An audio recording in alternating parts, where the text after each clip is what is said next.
নমস্কাৰ বিদ্যা সাধন চেনেলটোৰ মজিয়ালৈ আপোনাক প্ৰীতি আৰু সম্ভাষণ জনাইছোঁ।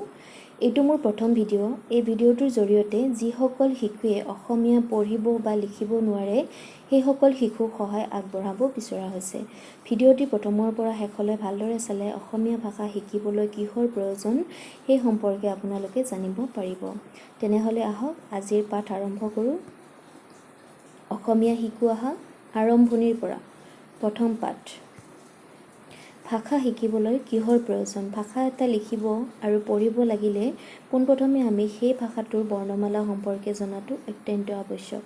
যেনেকৈ আমি অসমীয়া ভাষা বা হিন্দী ভাষা পঢ়িবলৈ বা লিখিবলৈ পোনপ্ৰথমে সেই ভাষাটোৰ বৰ্ণবোৰ চিনিব লাগিব, ঠিক তেনেকৈ অসমীয়া ভাষাটো লিখিব আৰু পঢ়িবলৈ অসমীয়া বৰ্ণমালা সম্পৰ্কে জানিব লাগিব। এতিয়া বৰ্ণমালা কি? বৰ্ণমালা হ'ল কোনো এটা ভাষাৰ বৰ্ণবোৰক একেলগে বৰ্ণমালা বোলে। অসমীয়া ভাষাত দুখন বৰ্ণমালা আছে, সেয়া হ'ল স্বৰবৰ্ণ বা অফলা, ব্যঞ্জন বৰ্ণ বা কফলা। স্বৰবৰ্ণ সম্পৰ্কে ধাৰণা। স্বৰবৰ্ণ যিবোৰ বৰ্ণ আন বৰ্ণৰ সহায় নোলোৱাকৈ উচ্চাৰণ কৰিব পাৰি সেইবোৰ বৰ্ণ স্বৰবৰ্ণ বোলে। যেনে অ, আ, হস্ৰ ই, দীৰ্ঘ ই, হস্ৰ উ, দীৰ্ঘ উ, ঋ, এ, ঐ, ও, ঔ। স্বৰবৰ্ণৰ সংখ্যা হ'ল 11টা। এইবোৰক অফলাৰ আখৰ বুলিও কোৱা হয়।